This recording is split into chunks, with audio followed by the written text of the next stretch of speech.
Hoy es domingo 12 de diciembre del 2021. Continuamos nuestro estudio de la carta de Pablo a las iglesias en Galacia.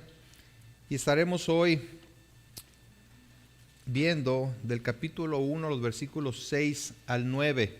Y he titulado este mensaje, No te apartes de la gracia.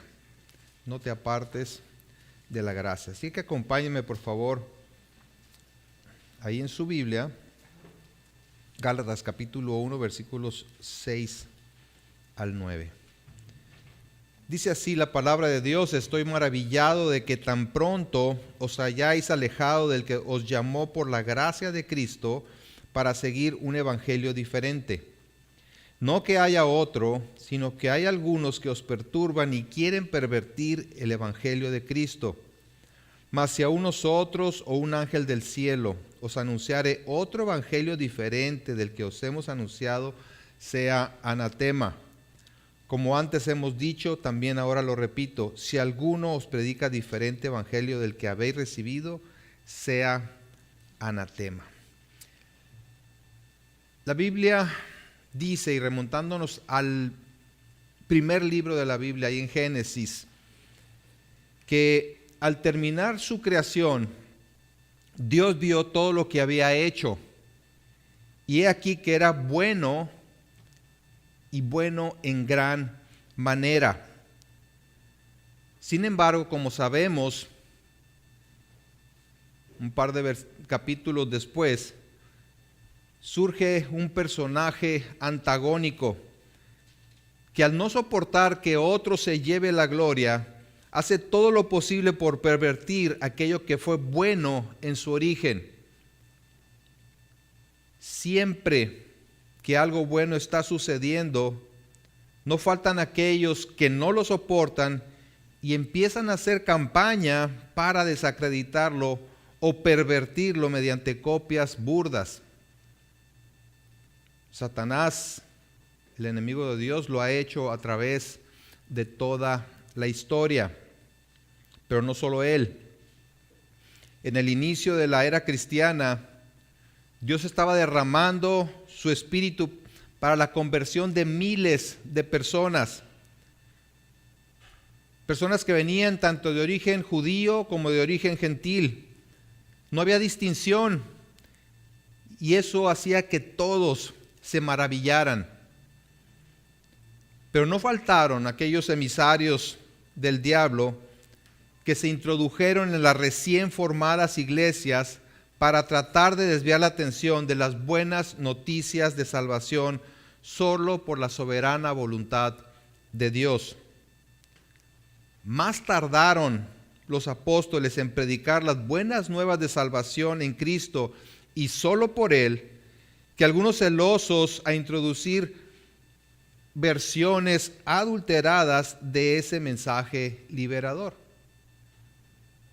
Avanzaba el evangelio y atrasito venían los pseudo profetas, pseudo maestros, cambiando, tergiversando el mensaje de la salvación por gracia.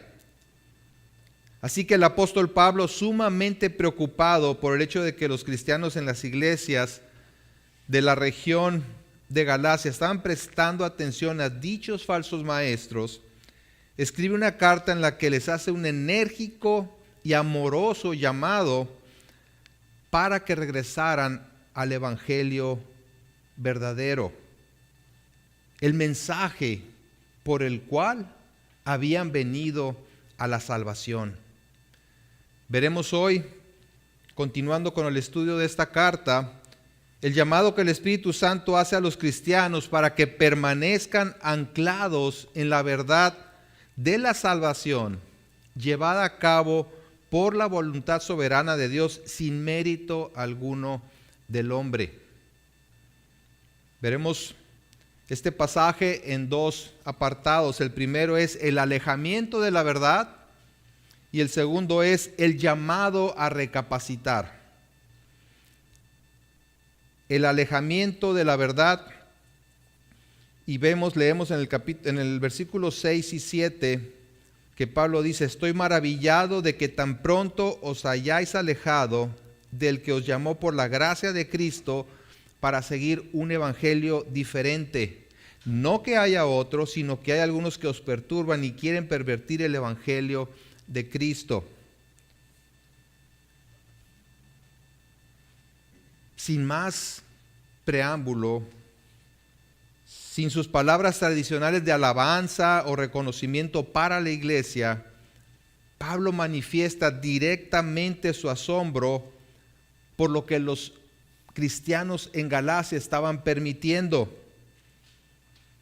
Y no es que no hubiera nada que reconocerles, sino que el apóstol estaba tan consternado por la contaminación doctrinal que ellos mismos habían permitido, que no puede esperar más para hacérselo saber.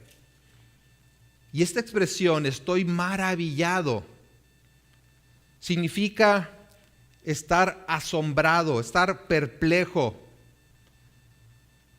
estar espantado. Realmente estaba sumamente preocupado el apóstol por lo que ellos estaban experimentando, porque lo que ellos estaban permitiendo al poco tiempo de haber recibido el evangelio verdadero. Esta misma expresión la encontramos en muchos versículos, por ejemplo, en Mateo 8:27, cuando Jesús calma la tempestad, dice que y los hombres se maravillaron, se asombraron, diciendo, ¿qué hombre es este que aún los vientos y el mar le obedecen? Entonces pueden ver que esta expresión de Pablo, estoy maravillado, es ese asombro por algo inusual, algo que sucede y que es completamente fuera de lo normal. Y el asombro de Pablo se debía a la rapidez con la que los hermanos se estaban alejando de la verdad, pues les dice de que tan pronto os hayáis alejado. Y es interesante que use precisamente esta expresión, tan pronto. No había pasado mucho tiempo desde que Pablo los visitó en sus 2 viajes misioneros, predicándoles el evangelio y afirmándolos en la verdad. Y vemos pues que es claro que los falsos maestros le iban siguiendo los pasos a Pablo y a los demás evangelistas con una enseñanza distinta.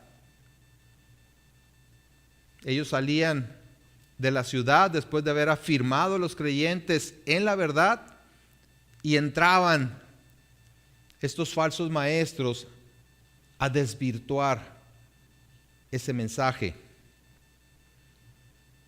Muy pronto, dice, estoy asombrado de que muy pronto se hayan alejado. Y esta palabra alejado habla de desertar, de cambiar de opinión, de dejar algo para ir en pos de algo diferente. Por ejemplo, un divorcio o desertar del ejército. Y el verbo está en tiempo presente, lo cual implica que era algo ocurriendo en el momento. Estoy asombrado de que tan pronto se estén alejando. No era un hecho consumado, pero algo que se estaba llevando a cabo. De ahí la urgencia de Pablo por escribirles y llamarles la atención. Están en el proceso de alejarse de aquel que los llamó por la gracia de Cristo. Estaban en el proceso de desertar de Dios. Iban en la dirección equivocada. Y si no hacían algo al respecto, las consecuencias serían muy graves. Y como pueden ver, la preocupación del apóstol no era porque lo estaban abandonando a él o a una congregación o a un grupo de estudio bíblico, un movimiento determinado, sino que estaban alejándose del que los llamó por la gracia de Cristo. Se estaban alejando de Dios. Esa era la gravedad del asunto. Alejarse del evangelio verdadero es una realidad tremenda que implica que se están alejando de Dios. Porque solo en Él podemos tener salvación. Esa salvación que solamente podemos obtener por medio de la ofrenda del cuerpo de Cristo. Si me acompañan en Hebreos capítulo 10.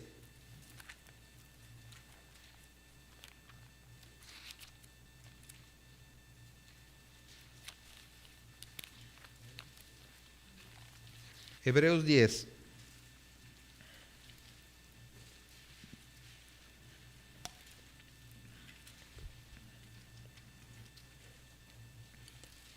Dice el versículo 10, Hebreos 10:10.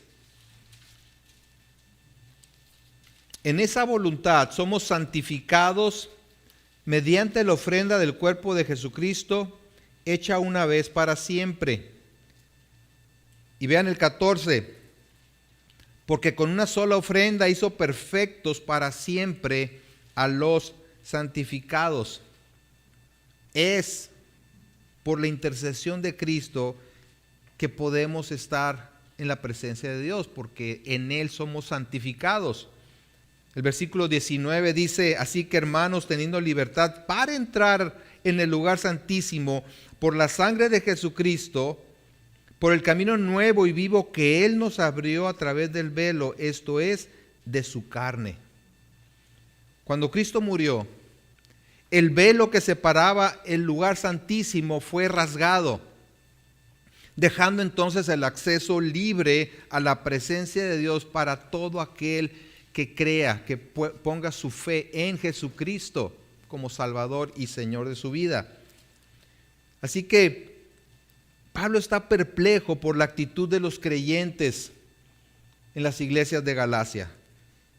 Ellos habían sido liberados de su estado de condenación, de su ignorancia, de su idolatría, de su paganismo, para trasladarlos al reino de luz, para acercarlos a Dios, sin que ellos hubieran hecho absolutamente nada. Solo por la fe en la persona y en la obra de Cristo. Así es que los Gálatas están actuando ahora como desertores espirituales. Literalmente se están volviendo contra Dios al abandonar el evangelio de la gracia. Ahora, no es que estuvieran simplemente cambiando su parecer en cuanto a una doctrina secundaria, sino que estaban en el proceso de transferir su lealtad de aquel que en su gracia y misericordia los había llamado para seguir un evangelio diferente en cuanto a que se centra en los méritos del hombre. Y el llamamiento al que hace aquí referencia es un llamamiento interno y eficaz. Es el llamado a la salvación. Es el llamado que Pablo define en 8:30 y que dice, y a los que predestinó, en Romanos 8:30 dice, y a los que predestinó, a estos también llamó, y a los que llamó, a estos también justificó, y a los que justificó, a estos también glorificó. No se trata de un llamado abierto que puedes dejar o puedes tomar, sino del llamado a la salvación por el poder del Espíritu Santo. El cristiano ha sido llamado, ha sido traído a la salvación por la gracia de Cristo en el poder del Espíritu Santo. Entonces no es alguien que decide aceptar a Cristo para salvación, eso es un error. Sino que siendo llamado por la gracia de Cristo responde en fe para salvación. Nuevamente, Es una obra de Dios y no del hombre. La Escritura claramente dice que no es por obras, ¿para qué? Para que nadie se gloríe. Y esto implica que solamente uno se puede llevar la gloria. Ellos habían recibido, lo dice Pablo más adelante, el Espíritu por fe. Pero están siendo persuadidos a creer que no están completos, que algo les falta, que deben cumplir ciertos rituales,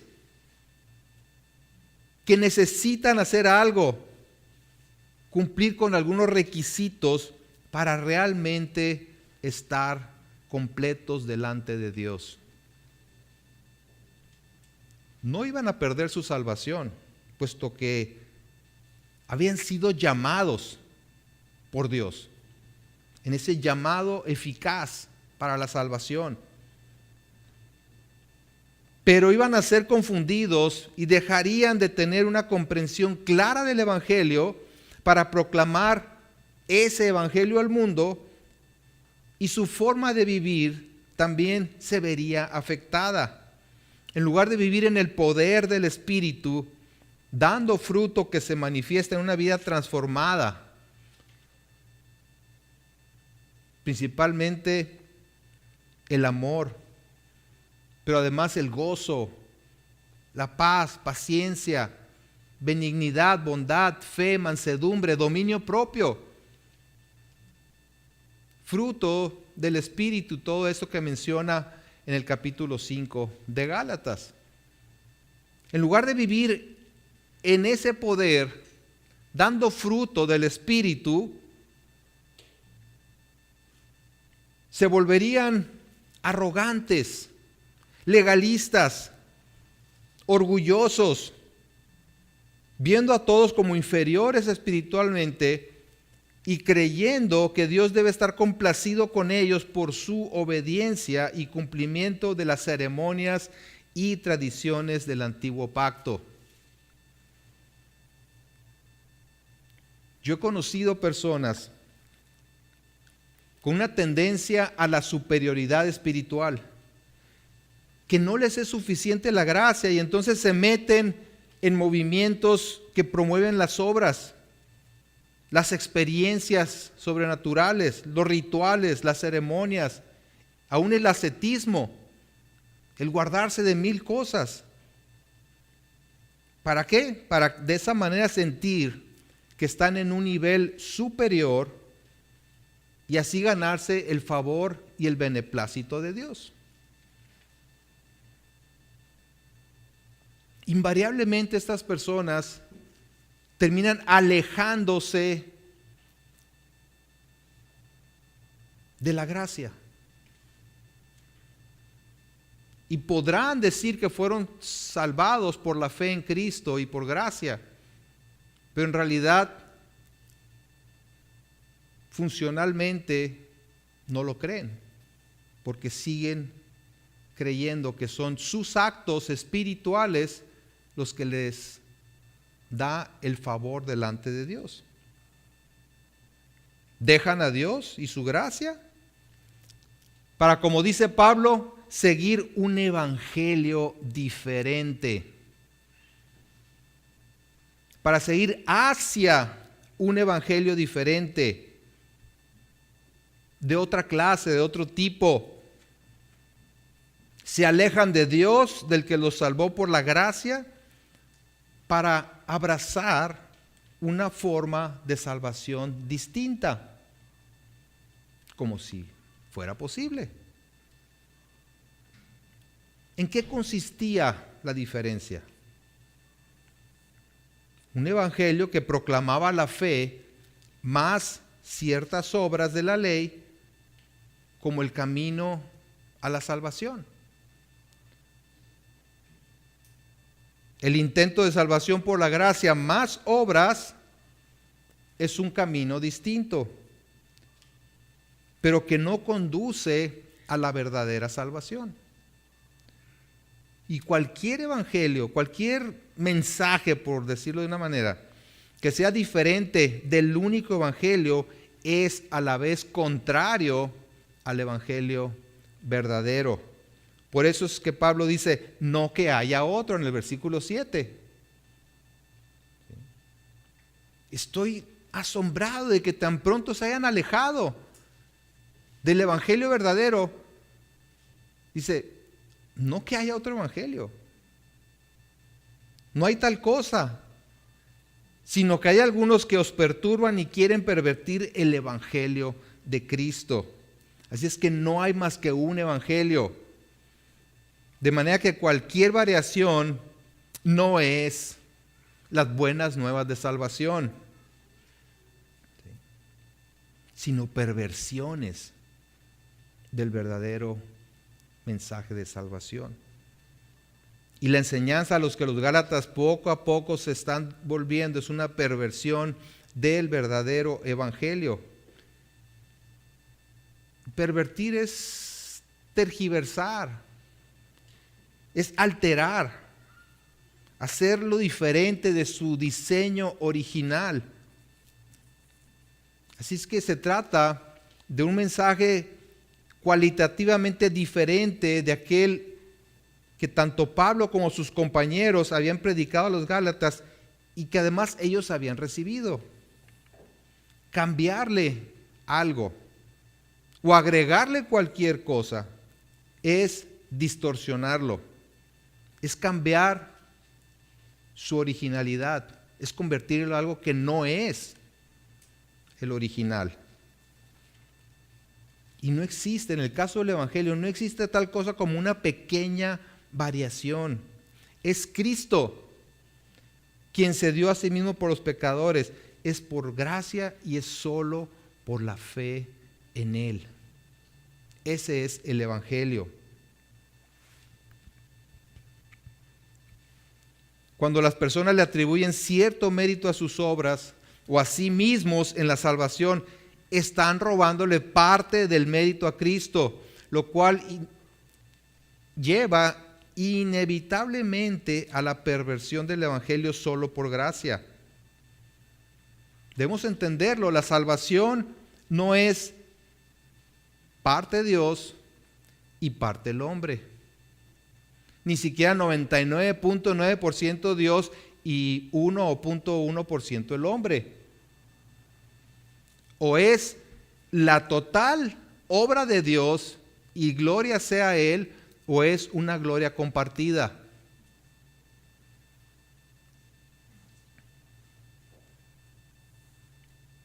Ni siquiera la respuesta del hombre para creer es por mérito propio. Ese es un grave error.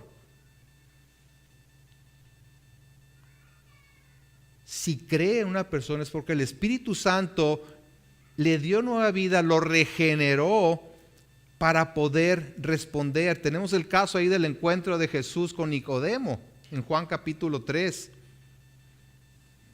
En el versículo 3 le dice, respondió Jesús y le dijo, de cierto te digo que el que no naciere de nuevo no puede ver el reino de Dios. Es necesario que el hombre nazca de nuevo para poder ver el reino de Dios. Y más adelante, cuando Nicodemo le dice, pues ¿cómo puede ser esto? Jesús dice en el versículo 8, el viento sopla de donde quiere y oye su sonido, mas ni sabes de dónde viene ni a dónde va. Así es todo aquel que es nacido del Espíritu. Es obra del Espíritu, no es obra compartida de Dios y del hombre.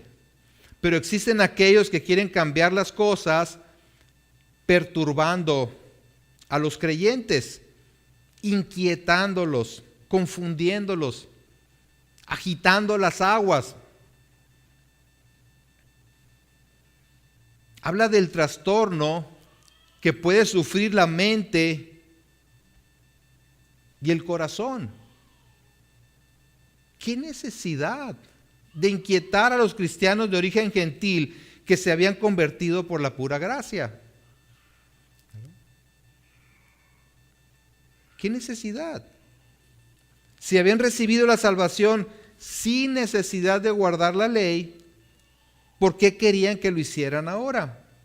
¿Sí? Recuerdo una ocasión,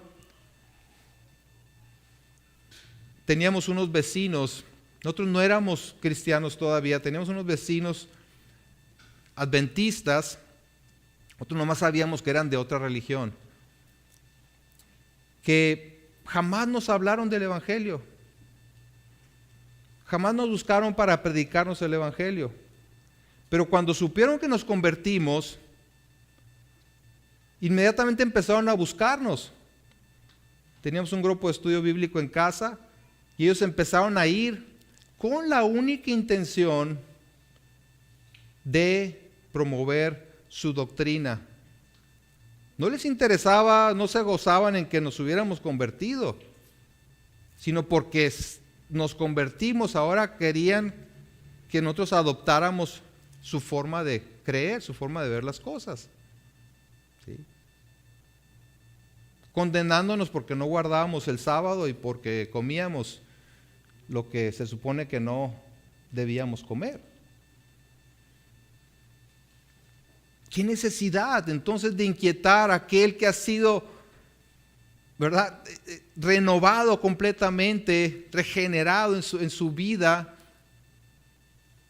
transformado por el poder del Espíritu Santo, para ahora, no, pues ahora debes hacer esto para que realmente seas salvo? Era lo que estaba pasando ahí con los Gálatas. Y hay personas que no soportan que la atención no sea sobre ellos, y en lugar de llevar a la gente a confiar solo en Cristo, les imponen una serie de requisitos para que dependan de ellos, para que la atención sea sobre sus personas o para hacer crecer sus grupos. Pablo dijo de esos judaizantes en el capítulo 6 de ahí de Gálatas, versículo 13, dice: porque ni aun los mismos que se circuncidan guardan la ley. Están dale, exigiendo que se circunciden. Dice, y ni siquiera ellos guardan la ley.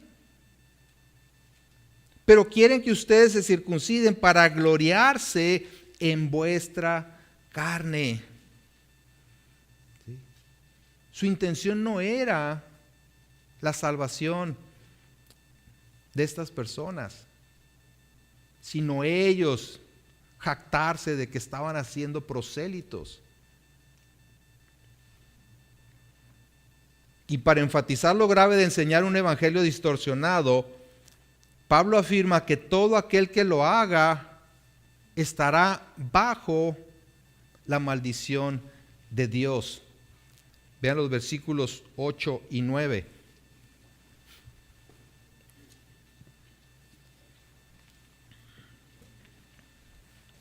Dice: mas si aún nosotros o un ángel del cielo os anunciare otro evangelio diferente del que os hemos anunciado, sea anatema.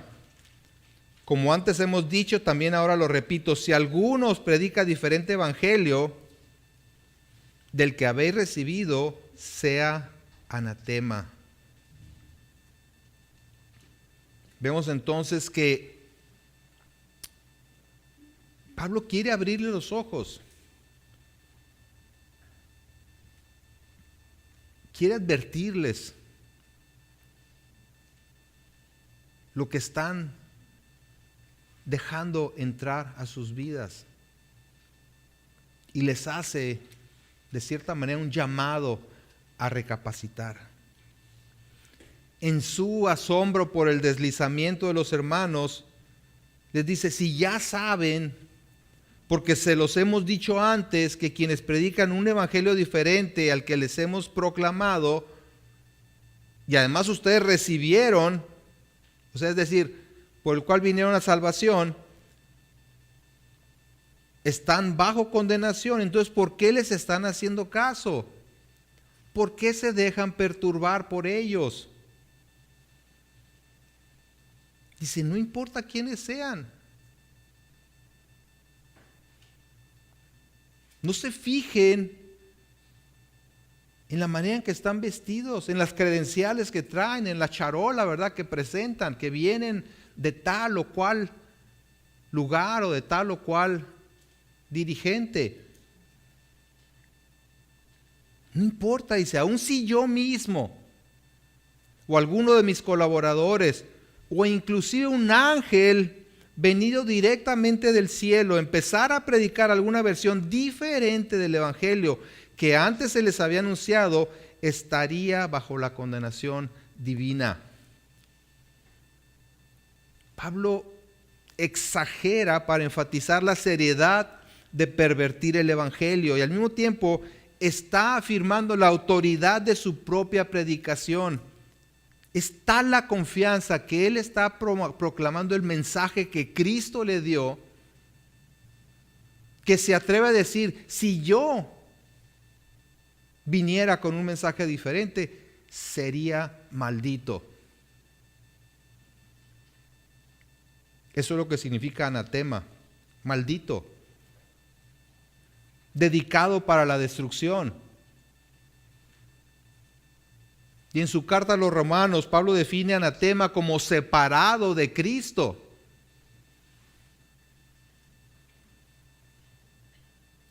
En Romanos 9:3 dice, porque deseara yo mismo ser anatema, separado de Cristo por amor a mis hermanos, los que son mis parientes según la carne. Además, separados de Cristo no solamente implica estar ajenos a la presencia de Dios, sino destinados al fuego eterno que ha sido preparado para todo aquel que lo niegue. En Mateo 25:41, el Señor dice, entonces dirá también a los de la izquierda, apartaos de mí, malditos. Misma palabra, anatemas. Al fuego eterno preparado para el diablo y sus ángeles. ¿Por qué es tan grave modificar el evangelio? ¿Acaso no estará exagerando Pablo? ¿En qué afecta? Si quieren ser circuncidados o guardar el sábado o no comer tal o cual cosa. ¿Qué daño hay si quieren seguir las ceremonias, los rituales? ¿En qué afecta? Nos pudiéramos preguntar eso, ¿verdad? Sobre todo en una época de la tolerancia, ¿verdad? A fin de cuentas, estos judaizantes, estos falsos maestros que venían a promover ese mensaje, también creían en Jesucristo para salvación, ¿sí?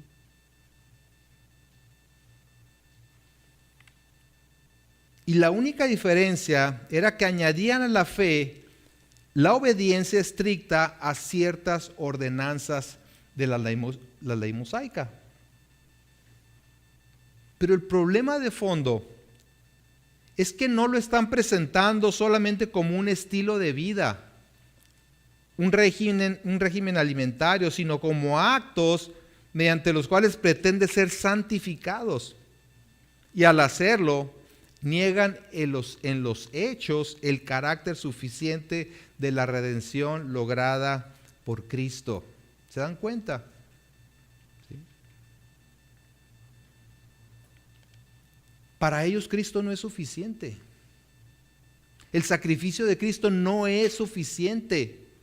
No logra la redención total de una persona. Hay que hacer ciertas cosas para ser completamente libres. Su gracia no alcanza para una santificación total.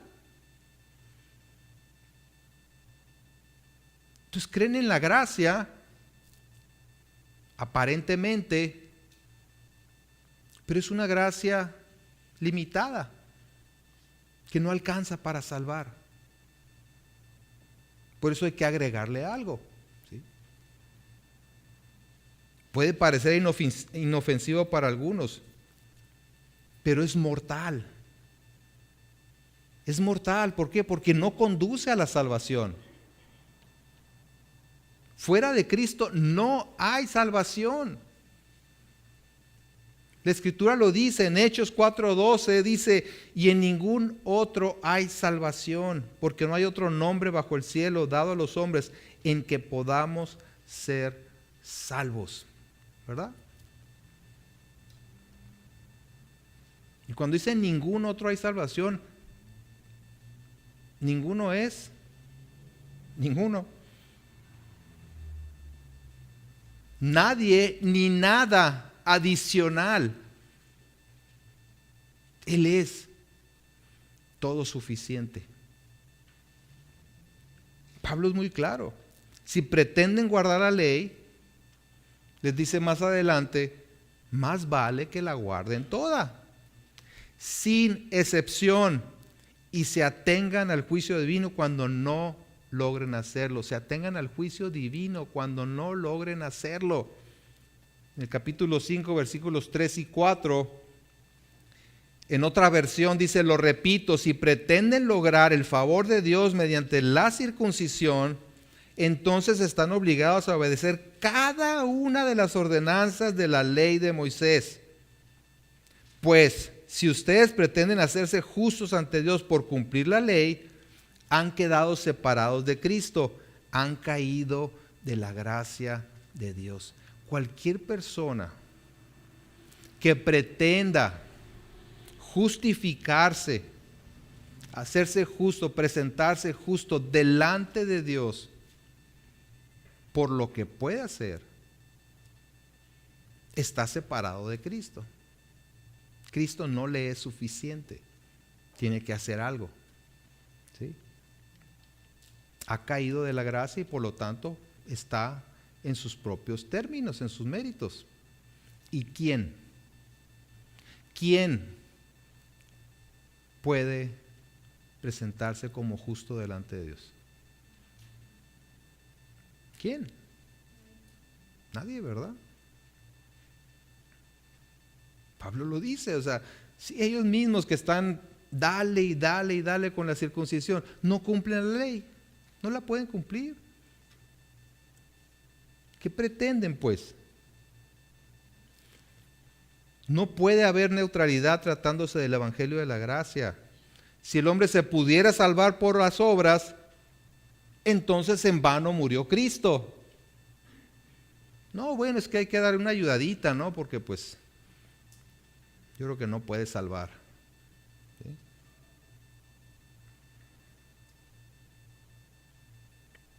Ahora, una cosa es pecar contra Dios, ya, ¿verdad? Lo cual es de por sí grave, pero otra es robarle la gloria a Él de la salvación. He ahí la gravedad del asunto. El sacrificio del Hijo de Dios no es algo que se pueda tener como secundario, como algo complementario. Cristo más tal o cual cosa. Imagina que haces que te quiten un ojo para que otra persona pueda tener vista. O sea, donas uno de tus ojos para que otro pueda tener vista. ¿Sí?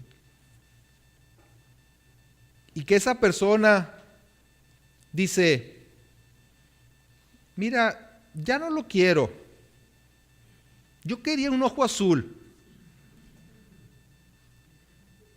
Gracias por habértelo quitado, de habérmelo dado, pero ¿sabes qué? Quédate con tu ojo. ¿Sí?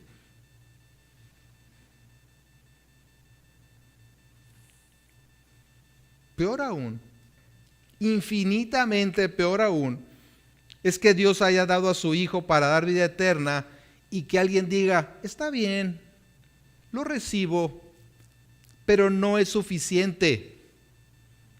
Así es que voy a buscar la manera de agradar a Dios de forma adicional. Yo quiero tener una parte en esto, yo quiero tener algunas medallitas aquí cuando llegue al cielo, ¿no? Y que Dios me diga, órale, creíste en Cristo y además, mira, hiciste esto, esto y esto, tienes tantas medallitas, pues pásale, no, más amplia la puerta te la abro para que pases. ¿Qué dice la Escritura? En Isaías, que nuestras obras son como ¿qué? Como trapos sucios. Si las presentamos como medio de justificación. ¿Ves? Ciertamente, que una fe sin obras es muerta, ¿verdad? O sea, se tiene que traducir nuestra fe en un comportamiento correcto. Pero no nos salvan. No nos salvan.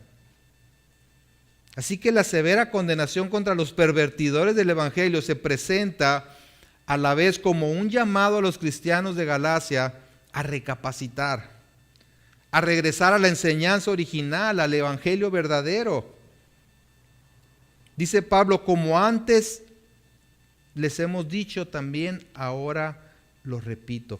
Habían sido advertidos del peligro de entretener otra enseñanza. Pero además de haber sido advertidos, dice, si algunos predica diferente evangelio del que habéis recibido. Y esta palabra recibir no es nada más, pues llegó y ahí lo tengo. No. Lo habían aceptado con fe. ¿Sí? Habían valorado la verdad.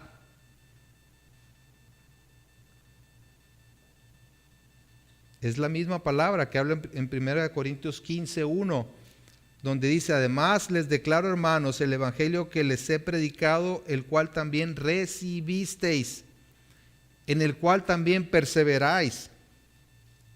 ¿Sí? Habían recibido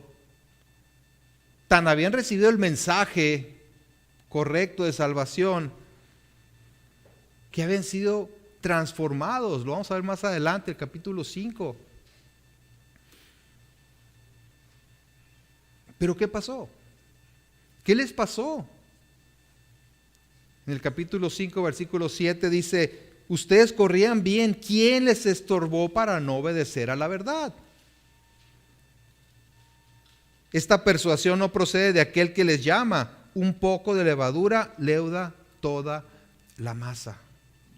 ¿Sí? Alguien les estorbó para seguir por ese camino de la gracia.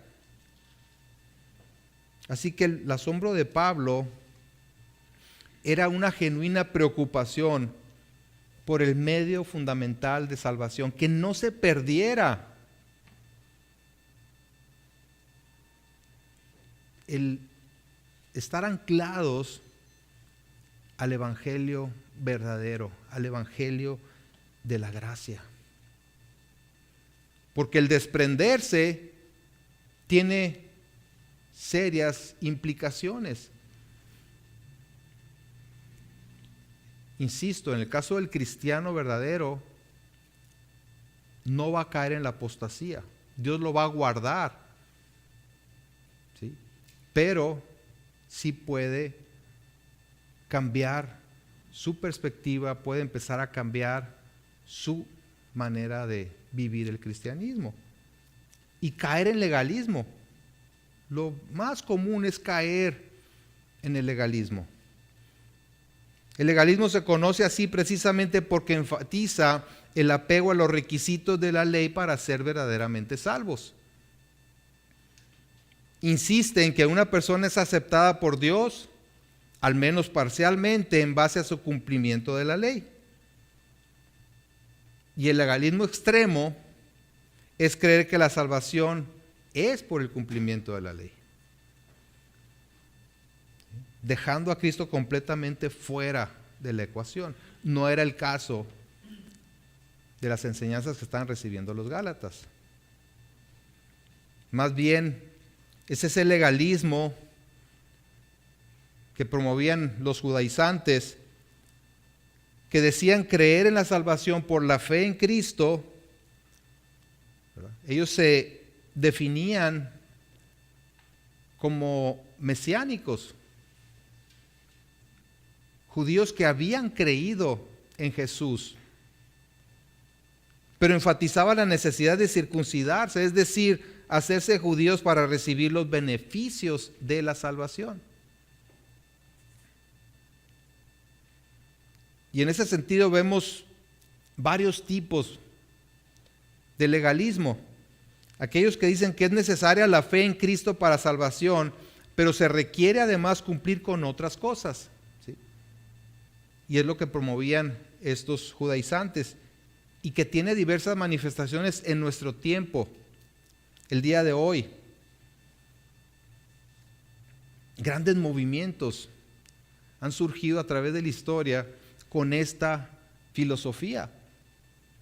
Sí, Cristo salva, pero además hay que cumplir con otras cosas. Por ejemplo, el movimiento de las raíces hebreas, que son personas no judías en su origen, sino gentiles que afirman creer en Cristo para salvación, pero insisten en que se debe guardar la ley de Dios, se debe guardar la Torá, el Pentateuco, y esto incluye guardar el día de reposo en el séptimo día de la semana, el sábado, celebrar las fiestas judías, mantener las leyes alimenticias, evitar inclusive el paganismo del cristianismo moderno, al no celebrar la Navidad, ni la Semana Santa, ni ninguna de esas festividades. Además de aprender y mencionar los nombres de Dios y de Jesús solamente en hebreo, porque el mencionar la palabra, mencionar a Jesús en el español, digamos, es pagano, dicen ellos, ¿sí? Entonces no se refieren ni a Dios ni a Jesús en nuestro idioma, sino solamente en el hebreo. Pero bueno, esta no es la única manifestación. Como les dije, grandes movimientos religiosos han surgido bajo este tipo de legalismo, como el catolicismo romano, que no reconoce la salvación solo por la fe, sino que además hay que guardar, cumplir los sacramentos, ¿sí? Hacer buenas obras. Y si aún así alguien no alcanza la salvación, pues está el purgatorio para pagar los pecadillos menores, ayudados por las oraciones de los demás para alcanzar la salvación. Los testigos de Jehová, el mormonismo, los adventistas y toda aquella religión que le agrega algo a la salvación solo por gracia, solo por la fe en Cristo. Y son las más peligrosas, porque no niegan a Jesucristo.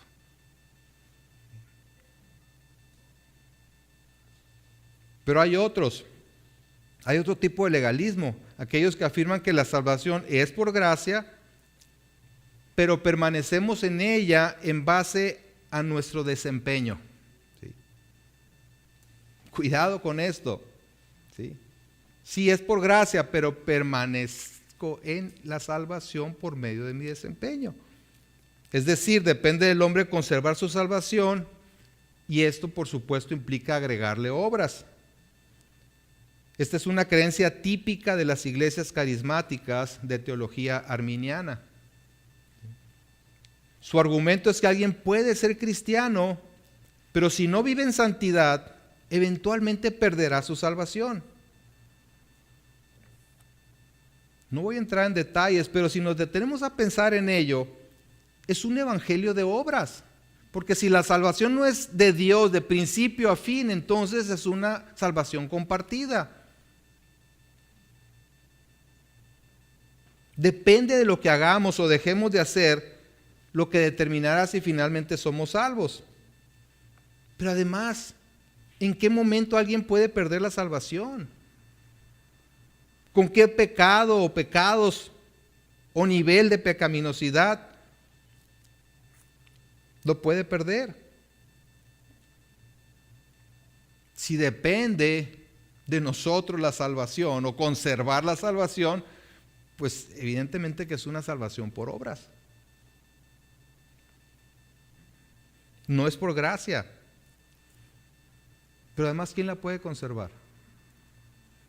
¿Sí? Entonces el hombre empieza a inventar estándares, ¿no? Decir, no, mira, si haces esto, si pasas de este nivel, entonces pues ahí más o menos la libras, ¿no? Y se convierte en palabra de hombre. ¿Quién se salva y quién no? ¿Sí? Pero además la persona que depende de su santidad para conservar la salvación vive en continua ansiedad. ¿Por qué? Porque sabe que falla una y otra vez. Pero entonces empieza a justificarse y a compararse con otros, ¿verdad? No, yo no soy como esos que.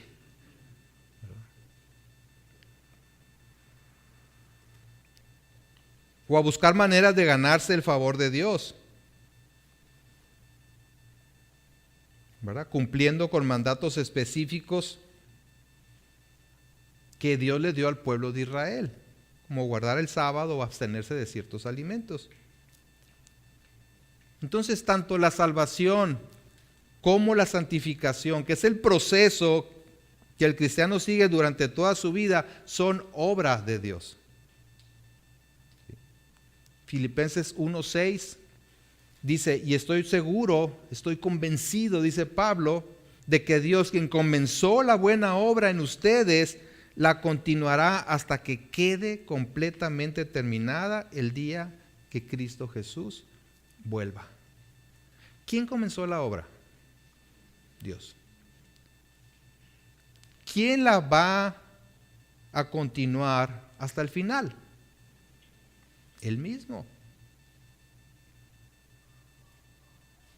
Bueno, otra corriente del legalismo es la salvación, sí, por gracia y por la fe en Cristo, pero nos ganamos el favor de Dios por las obras. Es decir, cooperamos con Dios para ganarnos la aceptación de Dios por cosas que hacemos. ¿Sí?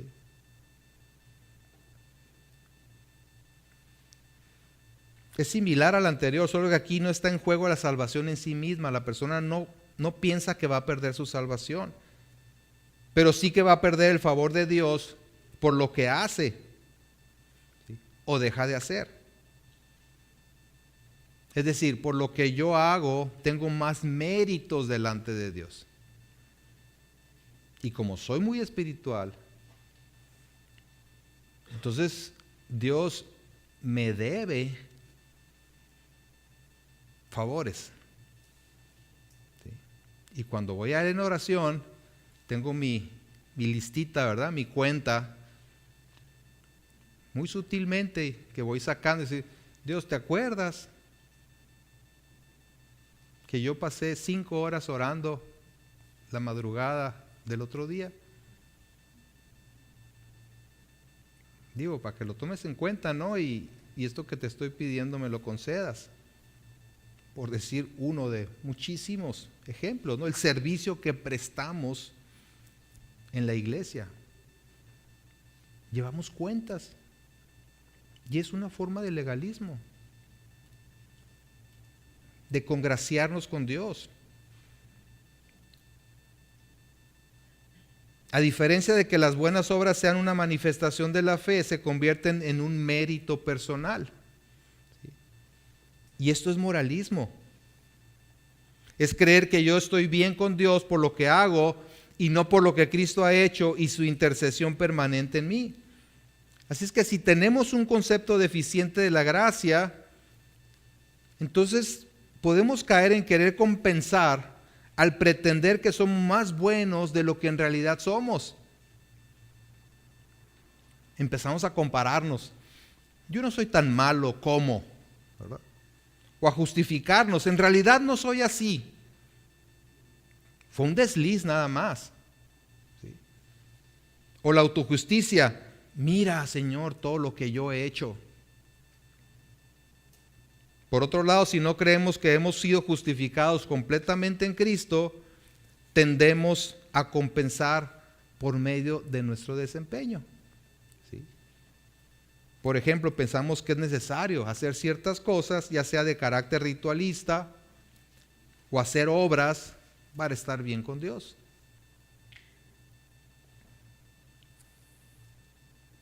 la distinción que hace Pablo entre el evangelio verdadero y el falso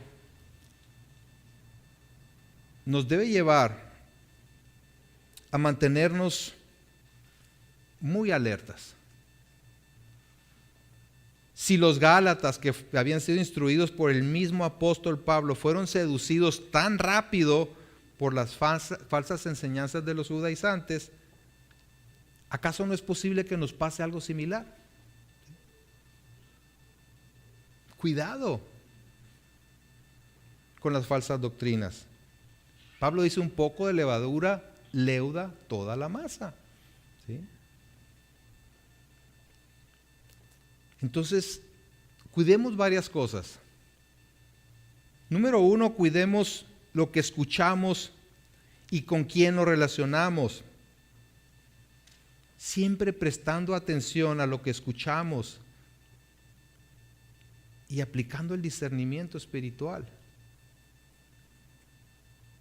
Ya sea de un sermón, un canto, un artículo en internet o cualquier otra fuente de enseñanza que se presume como cristiana.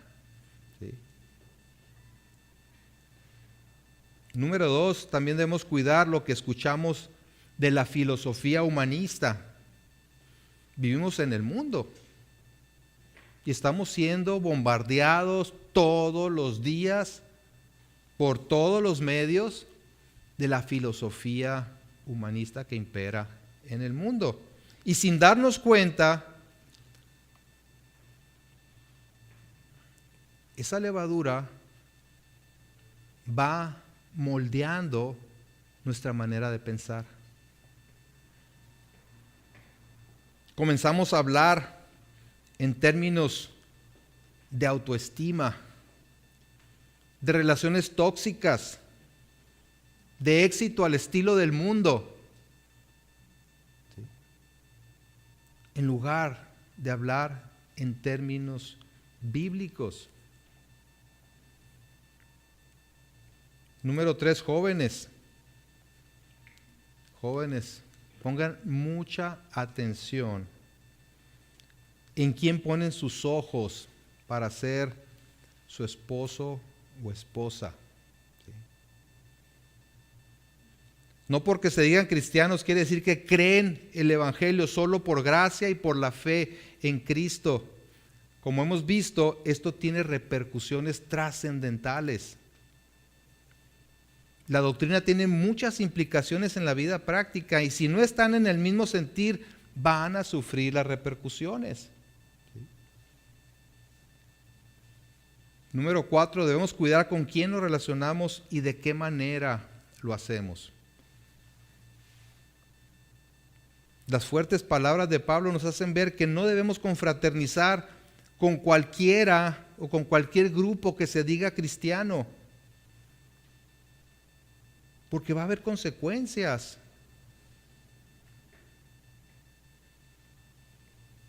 El problema de muchas campañas evangelísticas y eventos multicongregacionales es que no todos afirman el mismo evangelio.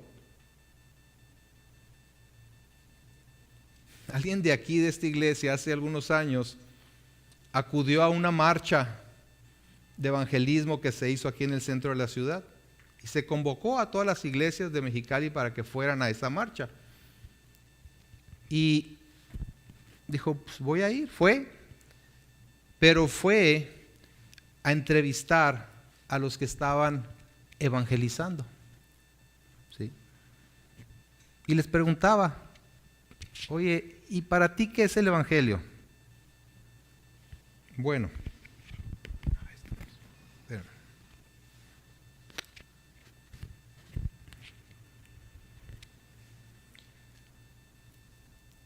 el caso es que al preguntarles a varios de los participantes qué entendía por el evangelio, las respuestas que obtuvo fueron tan diversas como las personas que les preguntó. Cada quien tenía un concepto del evangelio completamente diferente. Y evidentemente la mayoría no era el evangelio correcto. ¿Sí? Así es que, fíjense, la seriedad de participar nada más por participar en eventos que se dicen cristianos y que, pues quién sabe qué se está enseñando, ¿no? Y en esas campañas masivas de evangelismo donde se invita a la gente a recibir a Cristo y luego se les manda a que se unan a iglesias, diferentes iglesias, y llegan a esas iglesias y se enseña todo menos el evangelio correcto. Así es que cuidado con quién nos relacionamos o nos asociamos para hacer algunas cosas. Por último, debemos observar el amoroso cuidado del Señor por su iglesia. Esto es bien bonito. ¿Sí? Pablo es fuerte, duro en su exhortación, en su amonestación. Estoy asombrado, dice, de que tan pronto se hayan alejado de aquel que los llamó por la gracia para creer un evangelio diferente. Más adelante les dice, ¿quién los hechizó, verdad?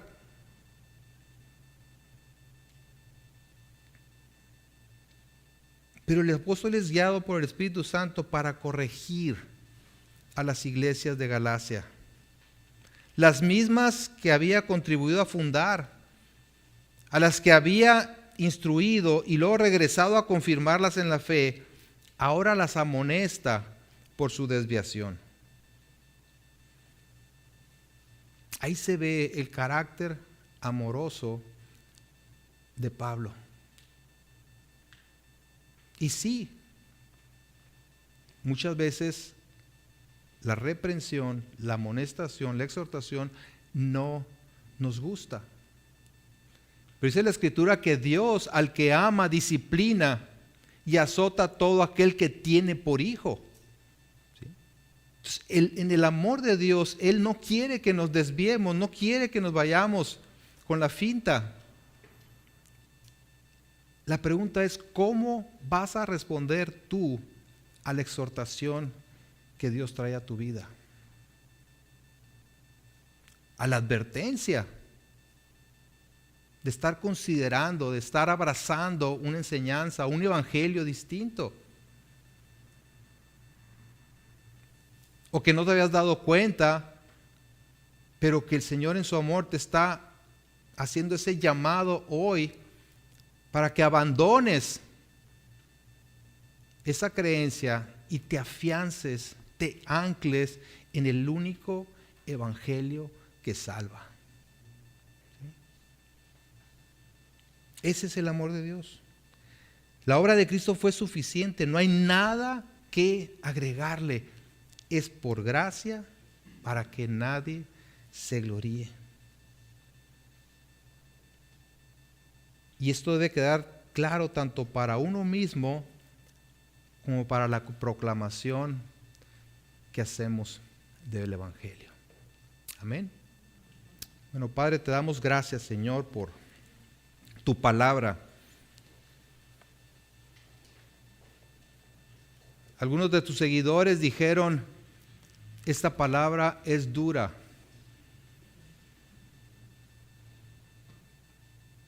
Pero vemos, Señor, tu gran amor, siempre cuidando de tu iglesia. Siempre pendiente de que no nos desviemos, que atendamos, Señor, tu verdad y por ella vivamos. Padre, yo te ruego en esta tarde que si hay alguien entre nosotros a quien tu Espíritu Santo ha traído convicción de pecado, que le ayude, Señor, para salvación, a creer para salvación, arrepintiéndose de sus pecados y abrazando el único evangelio, las únicas buenas noticias que salvan, que es que Cristo murió por nuestros pecados, resucitó al tercer día y hoy vive para interceder por todo aquel que cree en Él. Gracias, Señor. Gracias por guiarnos por medio de tu verdad y por recordarnos la suficiencia de Cristo para nuestra salvación, a quien damos la gloria y queremos darla por siempre. Amén. Amén.